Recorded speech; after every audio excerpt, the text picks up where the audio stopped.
Oi, gente, tudo bem? Bom, os agricultores sabem que o Laninha, que ficou atormentando aí durante pelo menos 3 anos, já terminou, mas a gente ainda sente os reflexos, né, desse fenômeno. E agora vem o El Ninho, que deve ser realidade já e ficar um pouco mais sólido nos próximos 3 meses aí, segundo os institutos meteorológicos. Mas o que os agricultores podem esperar de tudo isso, né? Será que o clima vai colaborar para as safras? Como que vai ser no país? O nosso consultor, o engenheiro agrônomo Ronaldo Coutinho, gravou um vídeo Com o Oceano Atlântico, nosso lado aqui, ó, com temperaturas altas, da faixa de 28, 29 graus, e também está quente aqui, ó. Normalmente aqui é bem mais frio, geralmente está entre 20 e 21, bem mais frio que aqui. Agora que nós estamos iniciando aquele El Ninho costeiro, que depois vai se estender para cá. E aqui está esfriando aqui o Atlântico Sul, porque estamos se aproximando gradativamente do inverno. Aqui tem uma atualização dele dessa madrugada, onde mostra várias áreas do Índico de normal abaixo, normal acima, mais frio aqui na costa leste da África. E aqui também continuamos com a Laninha, ainda assim, vamos dizer assim, vestígios da Laninha, ou o Oceano Pacífico ainda resfriado. E mais quente aqui, ó, que é o El Ninho costeiro, e o Atlântico Sul, uma mescla de água fria e água quente, e um pouco frio aqui e um pouco mais quente aqui no Nordeste. Esse aqui é da madrugada. Dos últimos 7 dias, olha a diferença. Ainda continua relativamente frio aqui, um quente frio no Índico, continuamos ainda com vestígios do neutro frio no Pacífico, diminuiu o aquecimento aqui na semana e olha como o Atlântico Sul está mais frio. Ó. Todo o Atlântico Sul aqui em frente ao litoral da Argentina, Uruguai, sul do Brasil e sudeste e até aqui na altura do Espírito Santo está mais baixo que o normal. Por isso que ainda está demorando para o Rio Grande do Sul entrar no ritmo. Ele esquenta, esfria, mas na média das últimas 2 semanas ele tem ficado com anomalia negativa. Isso interfere também. Aqui tem uma parte positiva e uma parte também negativa. Ainda não está 100%. E aqui melhorou, ficou mais quente, começando a melhorar a situação para o Nordeste gradativamente.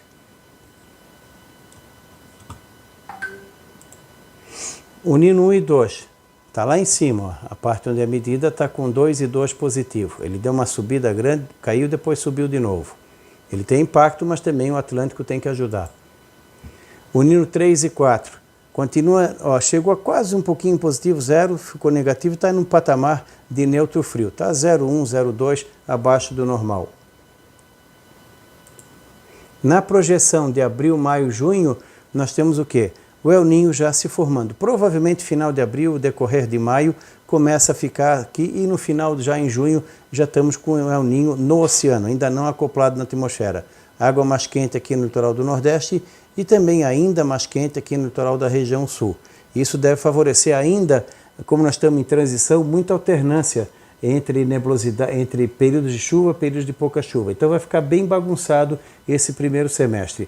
Por exemplo, no Sudeste poderemos ter um abril, maio até um pouquinho surpresa em termos de chuva, como está indicando os modelos de 10, 15 dias, 46 dias, que indicam chuvas boas. Aqui no Sul vai começando a diminuir a parte ruim do Rio Grande do Sul, lentamente ele vai virando, mas ainda a chuva melhorou, mas ainda abaixo do padrão.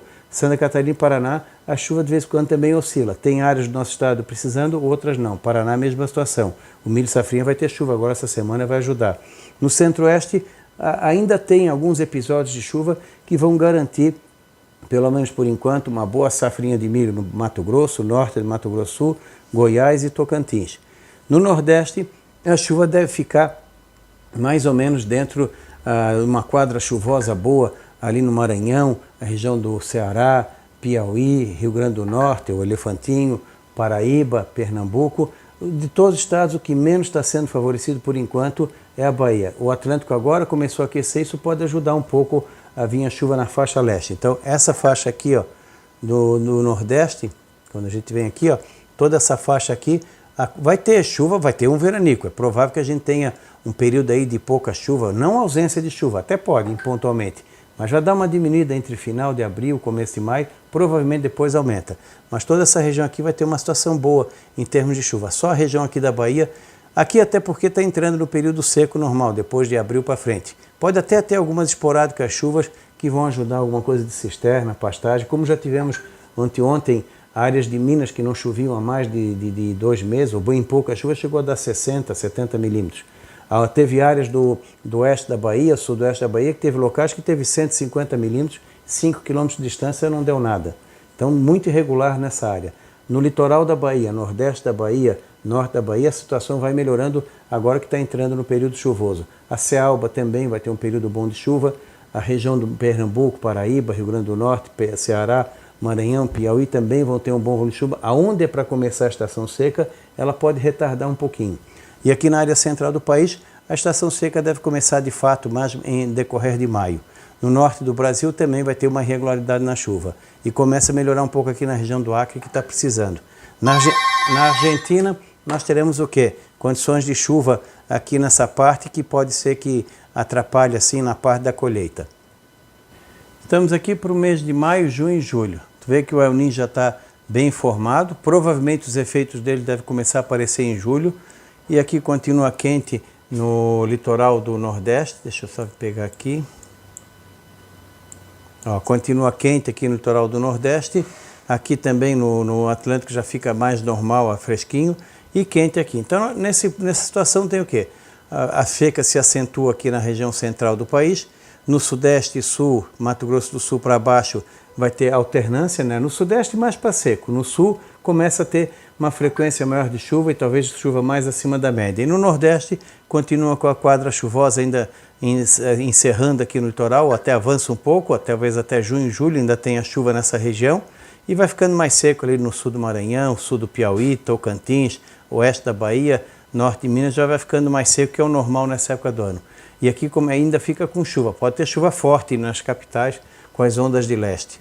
Aqui no centro do país, pegando a região norte também, aquela redução normal da chuva. Quando a gente pega aqui na parte do auge do inverno, nós temos o quê? O El Niño bem formado, já influenciando, mais quente aqui no Nordeste, pode até esticar a parte chuvosa aqui da parte desse trecho leste do Nordeste, pegando a Cealba, o litoral de Salvador até Natal, um pouco acima, ainda pode ter alguma chuva mais seguida nessa região aqui, ó, nesse trecho aqui do Nordeste, aqui já seco normal. O Sudeste fica com alternância entre alguns episódios de chuva e um tempo mais seco. O Centro-Oeste também fica com um tempo mais seco, normal dessa época do ano. Nós estamos no auge da seca. No Sul fica já mais chuvoso. O inverno no Sul deve ser o quê? A primeira parte dele bastante alternado, onde nós vamos ter aí condições de tempo assim mais, como se diz, mais úmido, hora mais úmido, hora mais seco, frio com períodos de calor, um inverno bem bagunçado. Alguns extremos de frio devem acontecer talvez entre meados de maio, junho para frente. O milho safrinha pode sofrer com alguma geada entre junho e julho, porque não que a geada veio cedo, ele veio tarde. Foi plantado tarde no Mato Grosso do Sul, parte de São Paulo, Paraná, Paraguai. Como foi plantado em março, ele vai entrar naturalmente no período favorável à geada mais forte, que é junho e julho. Isso é um risco que corre. E depois pode ter problemas com a colheita com chuva excessiva entre julho e agosto, que é uma situação que normalmente acontece em anos de El Niño.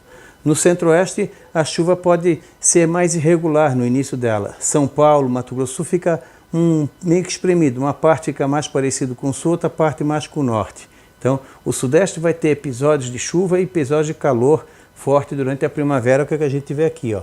Quando a gente diminui aqui, vamos para cá.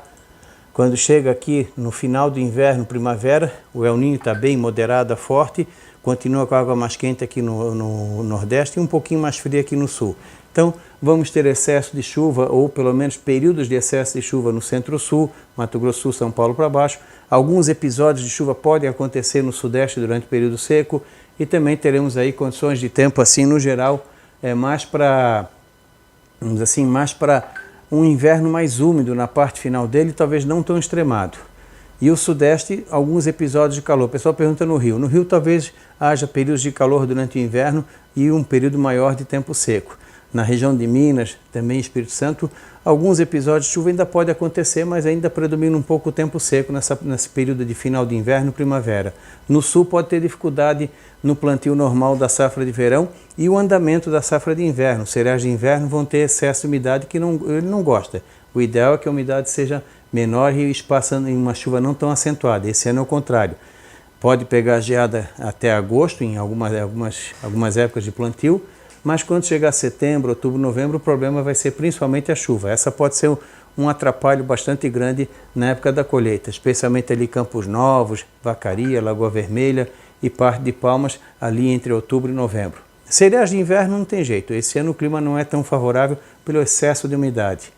A estação chuvosa ela retarda na região do Mato Piba, ali partes do Mato Grosso pode retardar ou ficar mais irregular. A primavera vai ser chuvosa no centro-sul, bastante irregular no norte, mais quente no Brasil central. Poderemos ter alguns períodos de calor forte entre setembro e outubro, talvez final de agosto.